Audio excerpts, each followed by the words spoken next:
So, we believe that the global expansion starts with right strategies, right communication channels, probably numbers, KPIs, and systems that probably we can learn from technical stuff. We can learn them at universities, as a business schools. But what if I tell you that global expansion actually starts not from the outside, but from the inside of you, yourself, your identity, your organization? And what if I tell you that there are three major shifts that every single entrepreneur, business developer should take internally in order to succeed globally and thus transform himself or herself personally? So today, I would like you to encourage, to look at the journey from local to global like a journey to yourself, rather than to journey to the others. And please try to reflect which of the three major shifts you can implement in your business, in your scaling process, in your development of your wonderful ideas outside your existing borders, and what actually has worked for you earlier and what's not, and why. So the idea of the whole problem, why we need to talk about global expansion as personal transformation, came to me from the moment I spoke to my former boss from the airline industry. We met with him because I was successfully helping company to grow across 60 markets. I was so proud of the results, showing that yes, we can establish something local into something incredibly global. And when I asked my boss, like, what do you think? What was the right strategy we used in order to succeed globally? And he said, Julia, it's nothing to do with right strategy. It's been about you, your identity, and all the other people who managed to survive in this environment of uncertainty, of this global pressure, of the pressure of a lot of things that you cannot control. And such dynamic environment like aviation is actually putting a lot of pressure on us. And every day you change the environment, you change the way you do the things, the way you negotiate, the way you contact and engage with the others and different cultures actually keeps evolving you as individual. So thus, I started to think like, why companies still struggle? Yes, they want to grow, they want to become global, they want to have more markets, more revenues, they know clearly what they want. But they simply struggle because the idea of the major problem here in our companies worldwide is that we keep focusing on the outcomes. While scaling, we want to scale the outcomes. We want to have more markets, more revenues, more KPIs, more people selling, but not the process. Basically, what we need to focus on the scale of the process of us managing this. And while doing this, journey from local to global becomes your personal transformation journey. So the whole picture, the secret why and how we need to evolve came to me very early in my life. Very, very early. I come from the very small town in the eastern part of Latvia, and there was nothing international there. But I think I did a very important thing. I told to my mom and everyone in the community around me that one day I will definitely connect the world. It's like Mom was telling me, how are you going to do that? There is nothing international here. There is basically nothing to create. And I said, no, I will create, first of all, a vision, a purpose, and my purpose is to connect through the space. So I will create a space where connection will be possible. So I was basically writing letters by hand to the other schools, to other governments, connecting my little school with other schools abroad, and just making this all possible. And then when I was just traveling to the airport and watching how flights and airlines are operating and saying, this is where my vision and my purpose can be implemented, because I can connect countries together. I can connect governments, institutions. I can connect people's dreams together by flying. So thus I ended up at the check-in desk at my first job. And that was the place where I met my first mentor and became international global business coach I'm now. So imagine the first shift that should happen inside of every single company willing to scale is nothing that difficult than just clearly identifying your vision, your clear purpose of not what I'm going to achieve, what I will get from what I'm getting in the new markets, but what I'm going to create. And this is very substantial and very important shift in the mindset of people, changing your mindset from achievers to creators. And this we call in the business language value-based proposition. Value proposition is built not on what I can get from what I want to sell, but what I'm going to deliver in order to co-create with the client. I really care about their values. The values that should be translated in other cultures, in other behaviors, in other perceptions. There are a lot of cultural codes that we know that we need to learn about. And here, intercultural competence came to me as a key essential element. I'll tell you one story.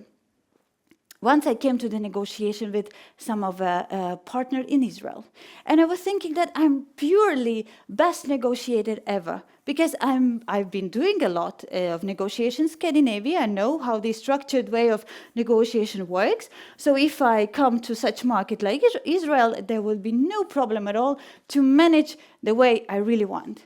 Until one single moment when Israel guy was telling me, Julija, now it's time to talk about the price. And I said, absolutely, it's time to talk and shape our pricing strategy. And the question, and his answer was very simple, saying, Julija, yes, I know how I'm going to buy your services. I'll just buy it for €1. I said, I'm so sorry. That's not the strategy I've been building around negotiation, break down completely all of the logics. There is no logic in what we are saying. And actually I told to myself at that moment, but what if this is the way uncertainty becomes opportunity?